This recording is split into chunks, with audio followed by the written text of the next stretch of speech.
Hey everybody, I'm Grow Daddy, aka Patrick, and welcome to Grow Daddy TV Studios. You've made it. You've made it to the 14th episode in the 6th season. And I'll tell you what, 92 days since we put these seeds in the ground. So what's that, like 3 months, right?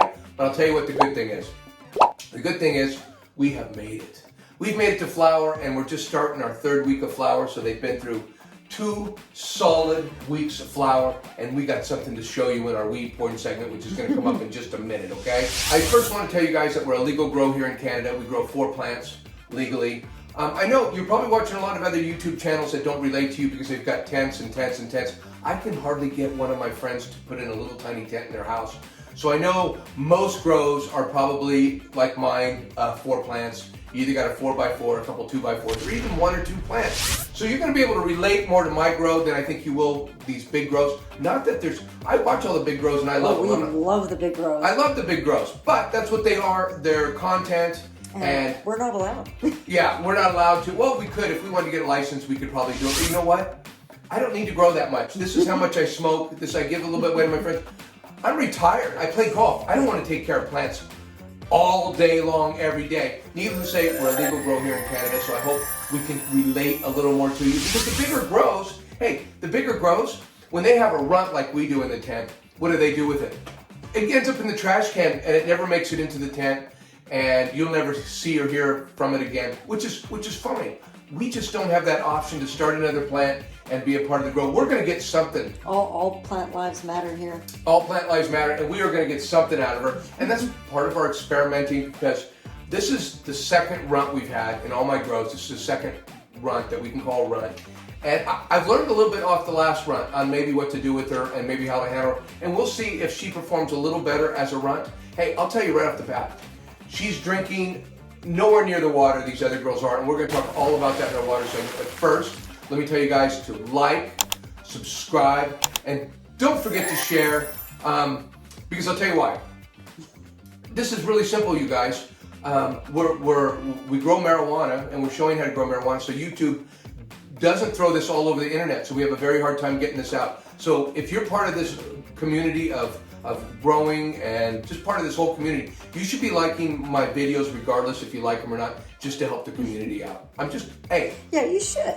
I'm just throwing that out there, and get your little lazy ass finger and put it on your mouse and click, or your remote control if you're watching this on TV. Hey, I love you guys, so I'm just saying, love us back and it's all good. Let's go check out E14. I'm out. Hey everybody, glad you made it. This is our porn segment. This is where we show you the girls and we talk a little bit about what we've done in the tent through the week. Well, first let's show you. This is tent 1. This is Lily and Poppy, and this is our runt, and this is our big, I don't know what to call her besides giant. She's taking up 3/4 of the tent.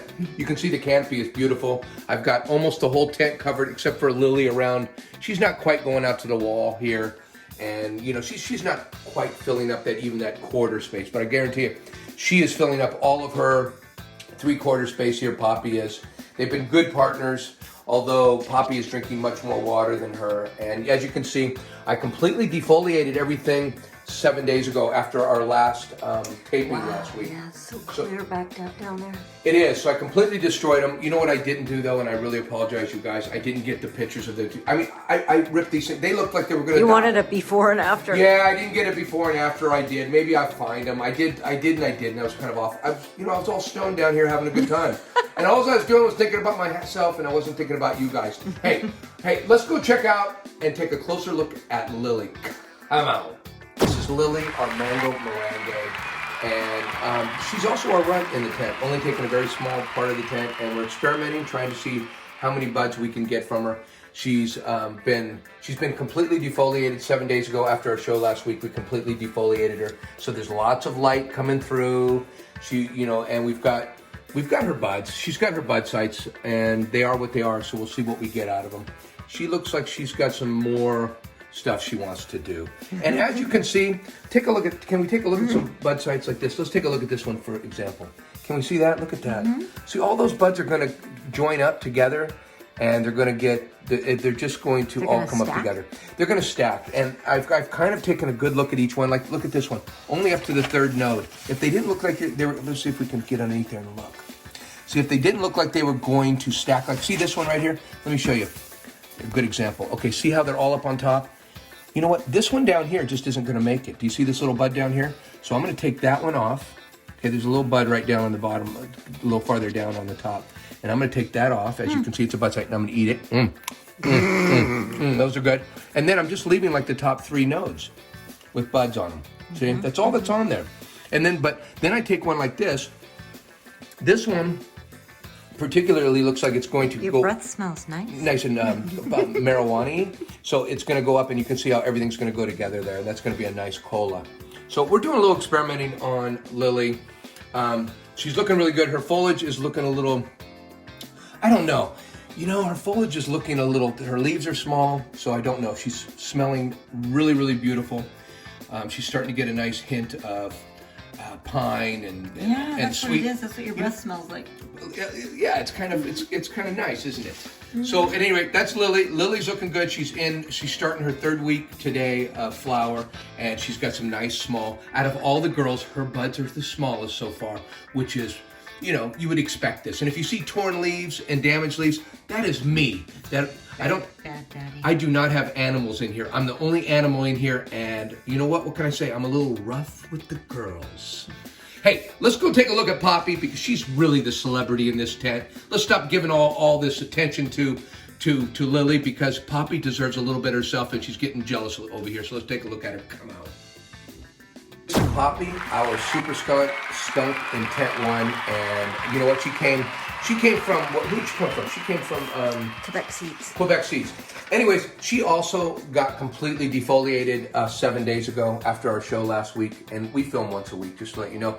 So she got completely defoliated, and she's looking absolutely beautiful. She's come back, and I'm going to remind you guys that they're all thirsty. So if you see any drooping or anything like that, it's because they're all, I'm drying them back, and we're going to talk about that in our water segment, why I'm doing it. I'm just explaining why they're thirsty. They're thirsty. They're still looking good. Look at how beautiful she is, okay? And they're nicely spaced apart. And I do want to show you a couple things.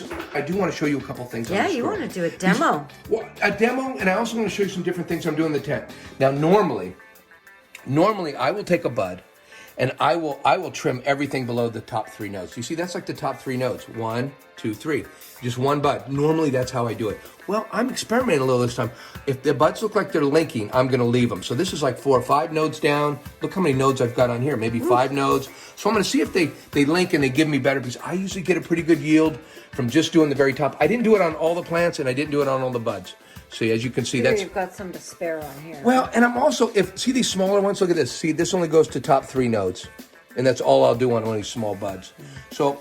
You wanted to snip one off, too, down here, right? I did, and I wanted to show you what I was taking off. Now, this is called a sucker branch.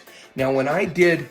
Let's get down here and look. When I originally did all my defoliating, I trimmed off anything that wasn't going to make it to the top of the canopy, or I guess 3/4 up here, right? This one's close, and I see some light on her, so I'm leaving this one right next to her and a little lower. She's getting buried by all the foliage on top. So you know what I'm calling it? I'm calling it, look at this. This is for demo only. I should have done this last week, but I'm doing it today, just to show you guys. Now look at that. You guys probably... Looks like a perfectly good... Look how big it is. Look at that. I can't believe this. It would have been a bud. But you want to know what? I'm saving myself from getting larf. I don't like larf. I don't like trimming larf, and I don't want any larf. Get rid of larf. When you get rid of those, when you get rid of stuff like this, and even trimming below the 3rd node, what you're still going to get is that bud's still going to, that energy's there. It's going to grow up.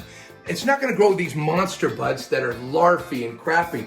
It's going to go really, really tight, hard nuggets. They're smaller. They're not as big, but they're as hard as rocks, and they weigh a lot more. You're going to get your weight, your yield, your good.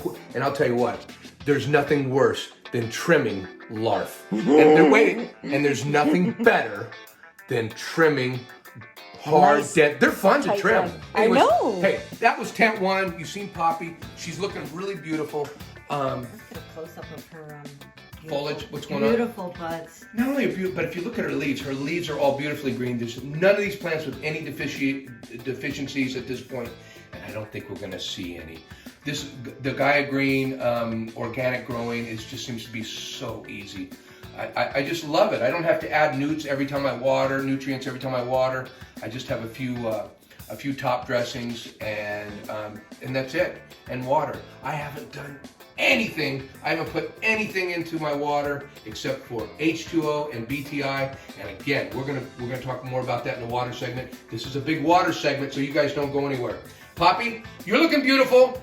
All the other girls are a little jealous of you, a little, because I'll tell you what, our next door tent is also looking good. That is beautiful. Oh, she's really looking beautiful.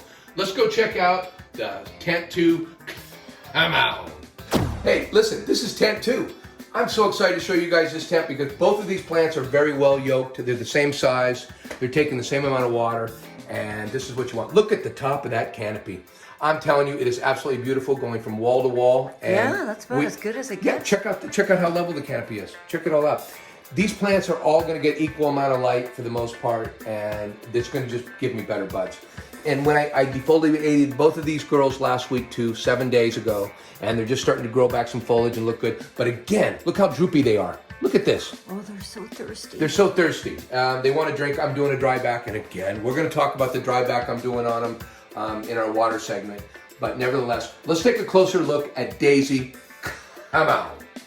Okay, guys, this is Daisy. This is our Bruce Banner number 3 from Farmers Lab Seeds. And let me tell you what, I'm just hoping, you know what, we're just starting to get some good smells coming from the tent with these buds. When I came down today, I just starting to smell the sweet smell of bud. But I'll tell you what, Daisy, her terps on the last one I grew were just amazing. And look at the top of her canopy. She's gorgeous. Look, here's a little bud hiding. And what we see that bud right there? Do you see one hiding right there? Now watch what I'll do. I'll open up, put the camera up here a little bit, and I'll just kind of show. Look, so I'll tuck the leaf, right? I tucked the leaf. Look at that. I didn't take any foliage, but you know what?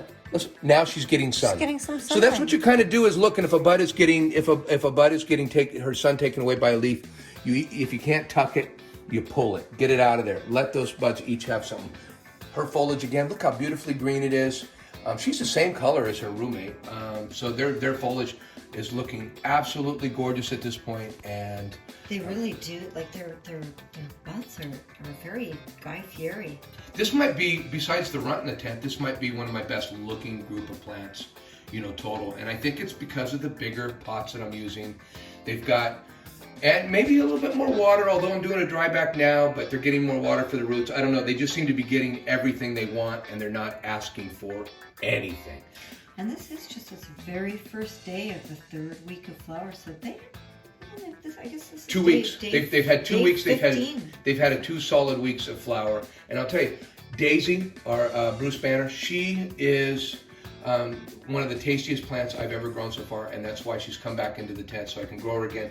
Hopefully I get better or equal terps and tastes that I got from the last one, because she was just absolutely amazing and very, very, what can I say? All my plants come out. All my plants get me stoned. Yeah, what can I say? Hey, enough, because last but not least is Rosy, and she wants some attention too, so come on. From Canuk Seeds. And I defoliated her a week ago as well, and as you can see, she is just beautiful. I just love the way she's looking. And I'll tell you what, she produces citric and sweet scents that users describe as strawberry, banana, butter, with cheese notes. You're reading the description, eh? I am reading the description because I don't know, but I'm telling you, she's got some of the bigger buds. And if I can look at this is so beautiful. Can we look at the front right here? I just want to show this. Do you see this? Do you see how I've got these run? Normally I would only have, normally I would only have 1, 2, 3, the top above my finger, right? But look, I've added a couple more nodes, 2 more nodes, because I think they're going to join, and we're going to see how those turn out. This is kind of an experiment for me. But if you look down the bottom, let's look down the bottom real quick, and let me show you what I'm doing, okay? Do you see how I lollipop this one? Do you see this one? Can you see this one back there? Can you zoom in or anything? Right over my fingers, right here. Yeah. Do you see that little bud? There's a couple little buds on that branch. Can you zoom in? Yeah. Make it a little bigger for a minute. Okay, see those? Watch this. I'll just take those right off like that. Watch this. And I'll continue to do that. And let me get a I eat those. But you want to continue. Oh, here's some more. See, if I start looking. See, here's some more. I can start looking. They grow really quick. Here's another one over here. No, look over on this side. My hand's over here. Right here. Look at my finger right there. You see there's another one? Yeah. I could do this for a few minutes, and I'll take that one off. That's so good. So anyways, so I keep all these lollipop branches clean under the nodes that I'm not trying to grow the top buds, right? And if I could find anything, and let's check them out. Oh, she's got some of the bigger buds. I think she's got some of the better terps at this point because she's the one, when I come down here, I think that she's the one I think I'm smelling right now. Wow, yeah, I think so. I think this is the most tangy, pungent. Pungent? I'm not, you know what? I gotta tell you that super skunk, I'm not getting an odor from that yet. And that's the problem I had with her last time I grew her out. I couldn't even believe she was skunk because she had no skunk odor at all. They sent me some more seeds. So maybe I was wrong. Maybe super skunk just doesn't smell or smoke skunky. I'm gonna get some, if this doesn't pan out, this super skunk, I'll be getting some skunk. I gotta grow, I need some skunk at this point, some real skunk. Anyways, I gotta be honest with you guys, Rosy's looking great. She's smelling great. Look at her foliage. There's no flaws in it whatsoever. And she's got the biggest leaves, so she's probably the more indica than anybody else. Really looking forward to a little bit of that strawberry cheese. They're kind of saying she's kind of citric flavored, so... Yeah, you can smell it. It's very tangy. Yeah, you know, to me, for the most part, pot is pot. Some taste. You know what? That fruity OG Kush that I grew last grow, she ended up being really, really good. One of them. I grew two of them. I grew, what did I grow? I grew Kitty and Destiny, right? And they were both fruity OG Kush. One of them was better than the other one for taste. So it really matters. Sometimes some genetics are just a little better than others. Hey, that is our porn segment today. That's all you guys are going to get to look at close up. We're going on to our next segment, and that's going to be our water segment. So let's go check it out. Come on.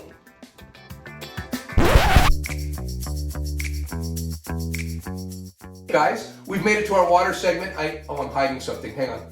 Oh, for you, Mrs. Crow Daddy, I got a little present. Thank you, a sucker branch, huh? Well, I got it out of the garden. How thoughtful. Hey, it's our watering segment, and I know this might seem boring to some people, but if you're a beginner or looking for some place to learn something, you've come to the right channel because we're going to mention all this boring shit every single week. And the first thing I want to tell you beginners, if you've tuned in today, is to do a dry back on your 3 or 5 gallon pots is what you're probably using. I'm using 7 gallon pots. So what you've seen here is maybe not what you want to start out with on your first grow, although there's nothing wrong with growing in a 7-pound pot, 7 gallon pot. But you should do a dry back on it, and this is how you should water it. I'm not quite doing that, and we'll talk a little bit about what I'm doing. But if you're a beginner, do a dry back, and that literally means to water and saturate until you have some runoff, and then let it suck that runoff back up. It should suck it back up within an hour or so, or take it out of the bottom. Don't let it sit in that water. And if you're watering correctly, you shouldn't be watering more. You shouldn't have to suck anything out. Now, if you're adding synthetic nutrients, see, we're adding all organic nutrients, and I want to add this. They're like amendments rather than the bottle stuff. Yeah, and they're dry amendments. It's like rock powder and... But you can also get organic ingredients in a bottle that's liquid. It's more expensive because it's easier to use. You can use it with every other watering or whatever you want your schedule for watering is. So use it with your waterings, where amendments, you top dress and amend, you don't really add it to you. Just to give you beginners a little, just a little tutorial on this. If you guys are using synthetic fertilizers, these are not natural fertilizers. So you're going to need to run, they have a lot of salts in them, and you're going to need to run that. You're going to need to, every time you water, you're going to need to run that. They say run at least 10% of your water. So if you you've never used that though, so. I don't use, right, I've never, but I have grown in cocoa, and I didn't know that I was, because of the salts in cocoa, I was running off, but I don't think I need to because I was using a pretty high quality cocoa. But I didn't know, this was like my 3rd grow or something, 2nd or 3rd grow where I used cocoa, and I was letting it run off 10 or 15%. Well, come to find out, I don't think you need to do that as long as you have organic ingredients and that's what you've grown organically. I do know that there's this hashtag called Fuck Salts. And that's all about synthetics. But I'm telling you, I'm not here to talk badly about synthetics. I'm here to tell you why. Why? No, that's no. But why? Why? You go to the dispensary and you pay twice, 3 times as much for organic pot. Why wouldn't you just grow organic pot? Yeah. That's how but synthetic. Anyways, go back. I'm just trying to make a joke, and it's not very funny. But synthetic nutrients, if you're adding them, they have a lot of salt in them. And your plant is gonna get a salt buildup if you don't run through the water.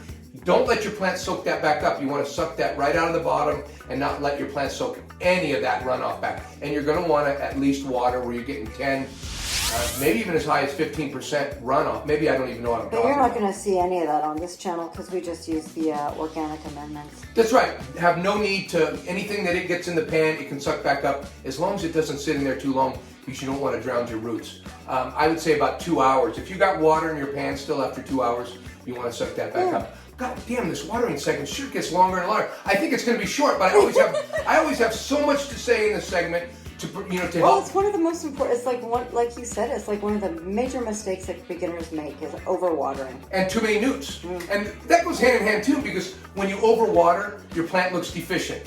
And you go, okay, well, it needs this, so I got to put some more of that in there. I got to put some more of that. Hey, maybe it needs water. It's already drowning, but it looks like it needs something. So that's one of the biggest things that beginners make is this whole thing is my plant needs something.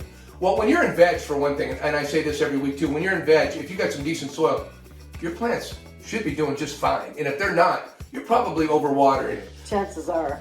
Yeah, but if you just dry, I'm going to go right back to dry back just to end this. If you dry it out completely and then water. Look, my plants are so dry. This plant is so light, I can pick it up. So all this soil, I can pick it up so she needs water so bad today. I think you're thinking today is the day for water though, right? I have to. Right after this. Lily doesn't need it, okay? And this is the problem we're having. We're having a gnat problem. Okay, and I'm doing dry back on these where that wasn't my plan for this grow, was to do any dry backs. I wanted to keep my soil a comfortable moist, not sopping wet and not dry. I want to keep them a really nice growing, moisture. And I've got a soil meter. That's why you got your soil meter. Hey, by the way, I'm getting 3 more of them tomorrow. So I'll have them in here I'll have 3 more tomorrow to go into my other girls, so I'll kind of know what I'm doing with the other girls. The blue mat soil. It's been tough using only one of these to keep my soil. Anyways, I've got a gnat problem, and this is what we're going to talk about right now is our gnats. We're going to go from that.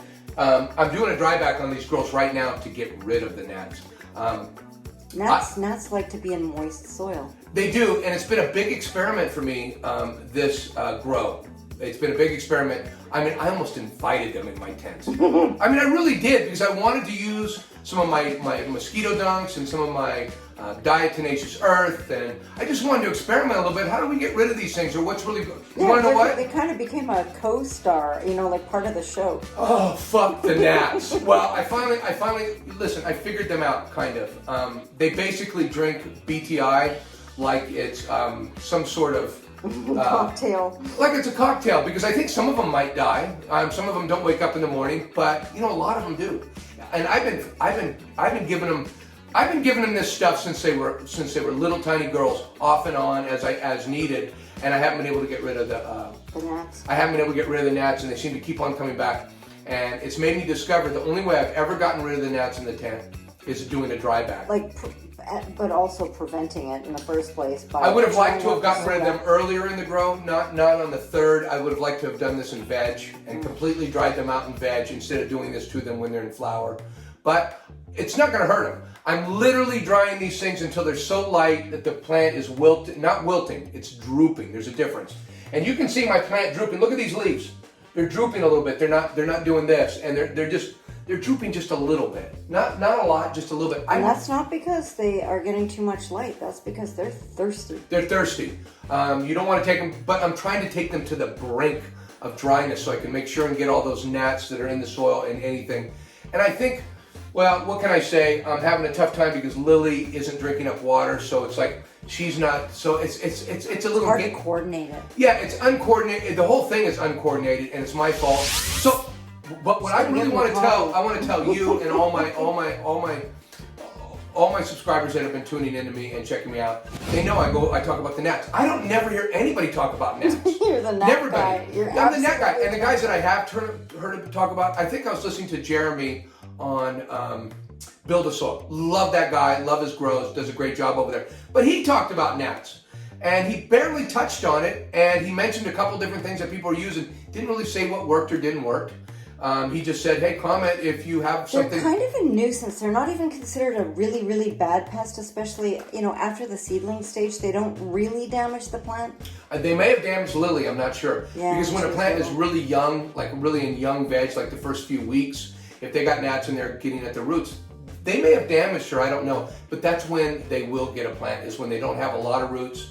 They start eating that, little hairy things. That's what they eat off the roots.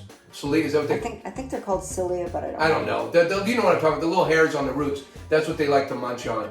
And, well, if there's anything I've learned is, well, you can dry this soil out. When you get a bag of soil, you can dry this soil out with a fan on it in a bucket or something or somewhere. Just dry it out and keep on, moving the dirt around. Before you plant your plants. Before you even start, and just completely dry everything out and make sure there's no gnats.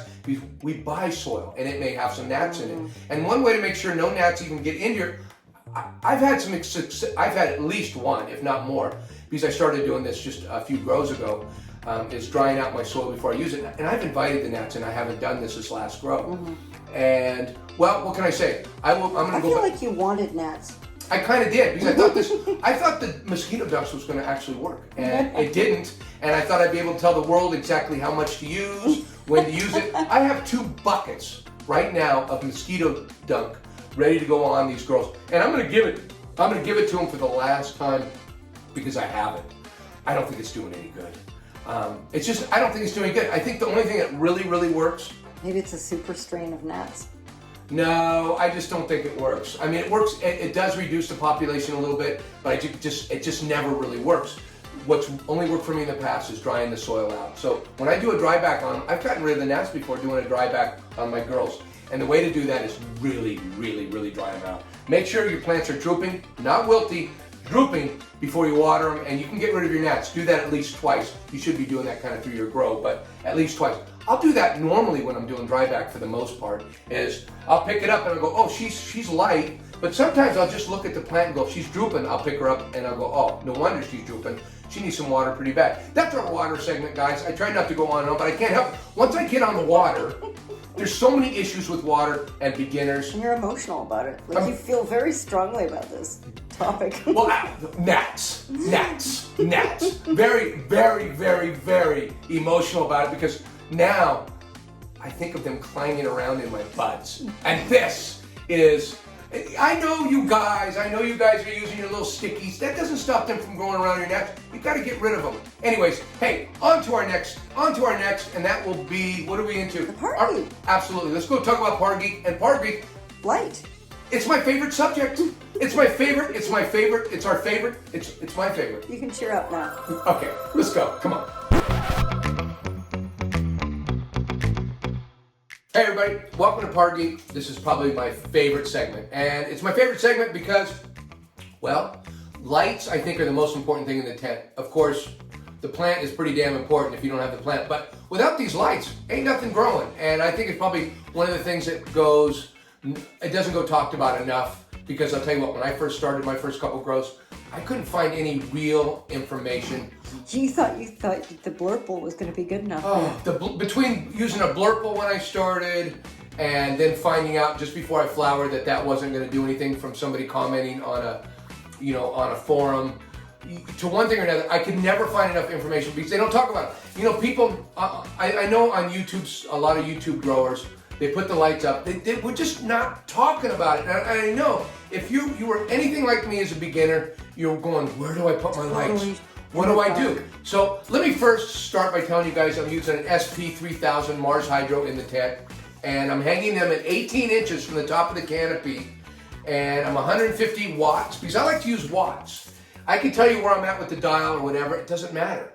They're not accurate. Well, they're all different. They're accurate, but they're all different. So they're just, you're not going to get the same thing. So I have a little watt meter back here for each light, and I'm running 150 watts into each light, and it's giving me a bar of about 425 on top of the canopy, which is giving me a DLI of 18.5. We should probably talk about PAR and DLI just in case beginners don't know what that means. Okay, well, first of all, we're in flower now. So now we're just starting.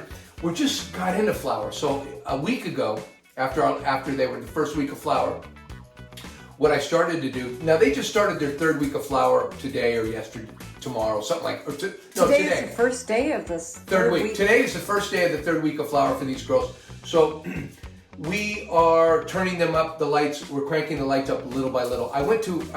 They were in veg, all through veg at 100 watts.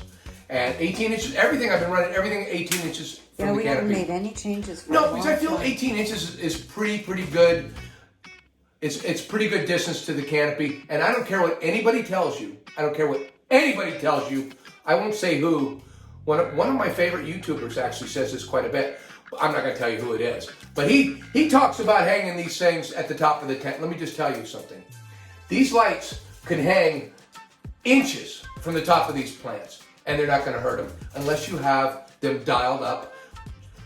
The distance is going to dictate the distance and the power is going to dictate the par. So if you hang them 18 inches, I know 18 inches. I get a nice par on all my girls at 18 inches. It covers the canopy. And that's where you're really talking about, if it's a cheaper light, you might want to hang that higher. It'll distribute the light a little better. It won't give you such a hot spot in the middle.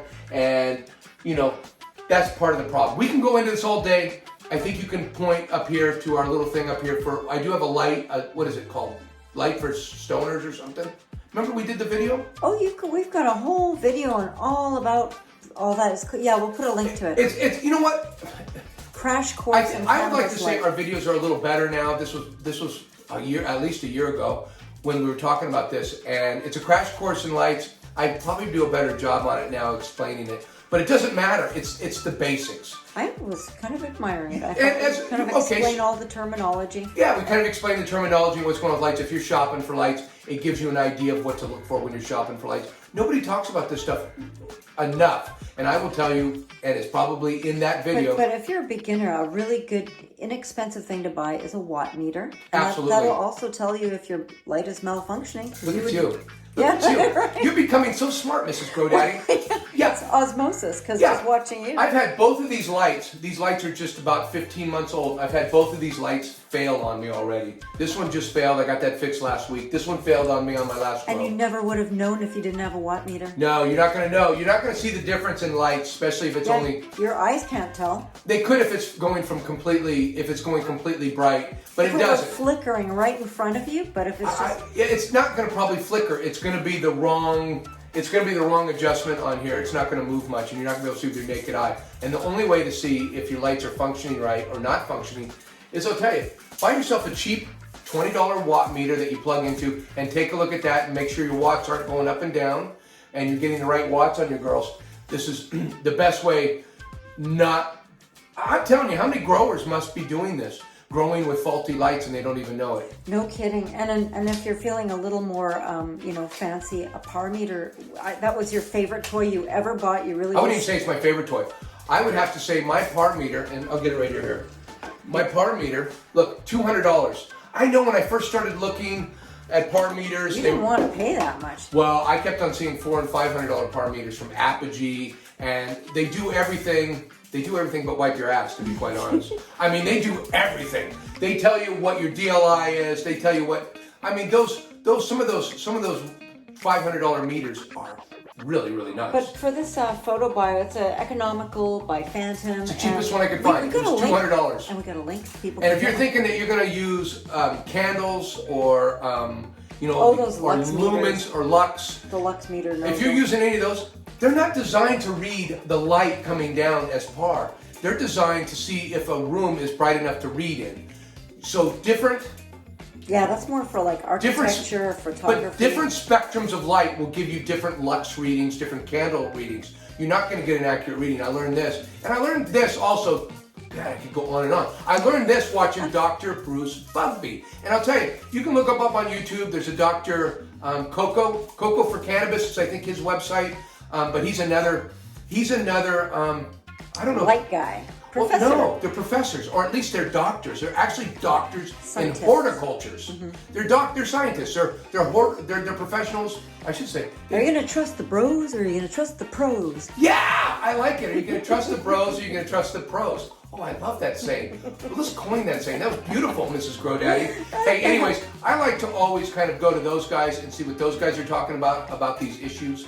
instead of looking at these internet guys like me that just spout out stupid, dumb stuff like keeping your room dark before you harvest for 2 days. You know, I'll tell you what, I listened to a podcast with Dr. Bruce Bugby where he actually talked about this. And he said, actually, that doesn't do anything. He goes, but what might do something is cooler temperatures. So what I'm going to try on this grow is I'm going to try bringing those temperatures probably down to about 70 degrees for the last week or two of our grow. And that's going to be my dark for 48 hours. That kind of brings us to, well, that's a VPD thing we'll talk about. But what I wanted to say is, like, how are you so sure that you're giving your plants what they really want? Okay. Bottom line is, last grow, if you go back to my last season, you can see that I really experimented a lot with the light to find out, well, does hanging height matter? What else did I experiment with lights? All that hanging height, basically. Yeah, that was a big experiment. I'm so stoned. What's the question? How do you know how much light your plants want? Oh, well, if your plants, this is what I did was, I adjusted the light where the plants were telling me to go. And this is, so I'm at 18 inches now. I kind of have a better idea of where to put the lights. But I'll tell you what, if my plants are doing this, if they're doing this. If the leaves are curling. Yeah, if the leaves are curling down, they're saying, stop, too much light. I need less light. So you got to either turn those things down or raise the light. Either way, you got to put less par on your canopy. And if they're doing this in the morning, and if they're doing this at night, and they're kind of laying, basking out in the sun, they look just beautiful during the day, maybe turn them up a little bit and give them a little bit more light. Because this, I want more light. I'm praying for light. But it's still better than this for your plant. If your plant, maybe you don't have a big enough light, you know, to give your plants. And, I mean, I was watching a friend of mine, I shouldn't say a friend, somebody on a forum, right, that I talked to quite a bit. And he had my old light in a 4x4, and he was giving it to him at 18. He was 18 inches above the canopy, and he was full throttle on those babies. And they were just in constant prayer. They wanted more light, but he couldn't give it to them. And let me tell you what, he got some beautiful looking buds off of that. Even though his leaves all were doing this. They always wanted more. They always wanted more, and he would have been, I know his canopy, everything would have looked more beautiful if he would have been able to give them a little bit more light. A little bit. Yeah. Well, hey, listen, I think that's enough for our light segment today. I hope you guys enjoyed this segment, and I hope you guys learned something from it. Okay, you guys made it to our VPD section, and this is just where we cover you're wondering, VPD, vapor pressure deficit, and this is just another section of the grow that we like to go over and tell you guys what we're doing. What is VPD? Vapor pressure deficit is what it means, and it is where, well, relative humidity and temperature come together where your plant likes it, basically. It's kind of in a nice little sweet spot where photosynthesis is the best. It's the best. I don't want to explain what it does. You guys can go ahead and look what it does. But basically, it's the optimal place to grow your plants. And that changes through your grow. Seedlings, they wanted something different. Vegging, they wanted something different. We're in flower, so we had to change recently. We did. And just to let you guys, I can go over this really quickly. We're growing between 75 and 80 degrees. This is where I feel the plants really like to grow. We've grown in colder temperatures, and they just don't like colder temperatures. 75 and 80 is really comfortable for these grows. They can grow in lower temperatures, but I just think they do a little better in warmer temperatures. So between 75 and 80, I think is really... And the humidity, you just turned that down lately, so what I is did. it? Let me first start. As seedlings, between 75 and 80, it's what we've run from the beginning to the end. We're going to keep on going with that temperature until the last couple of weeks. I think I'm going to drop the temperature. And the humidity actually. But the humidity you changed. 80. It was 80 degrees when they were seedlings, was the humidity. And when they went into veg, I dialed it down to 70 humidity, relative humidity.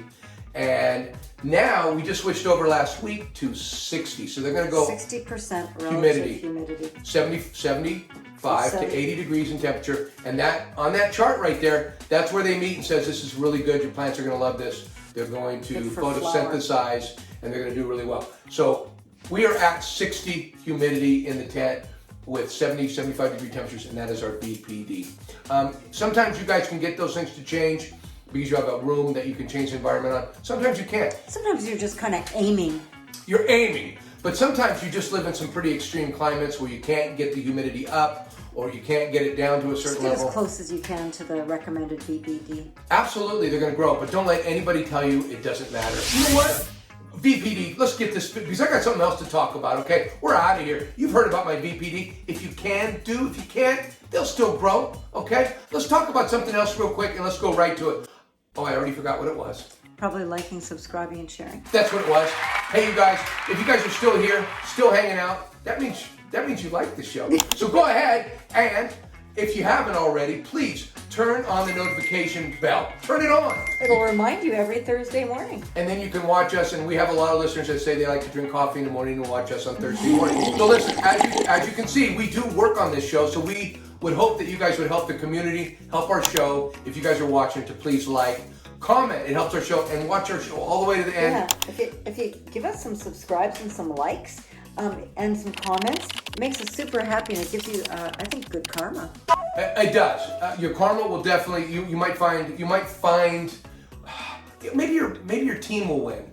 Maybe you'll have a good golf game. Like sometimes when I do something good, my good karma is just hitting the ball all day well. That's my karma. You guys, it might be something different, but I can tell you one thing: if you don't, see this? This is called bad karma, and I also believe in bad karma. Oh, it would be a shame. It would be a shame. Hey, I hope you guys enjoyed the show. I hope you guys come back next week to see these in the 4th week of flower, because I'll tell you what, these things are just looking awesome, aren't they? Yeah. I'm excited. I love you guys. See you guys next week. I'm out.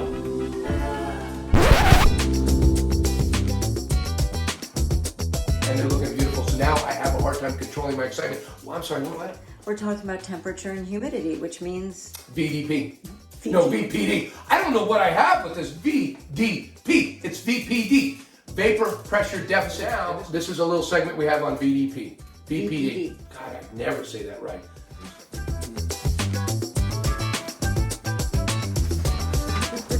no, don't do that. Don't.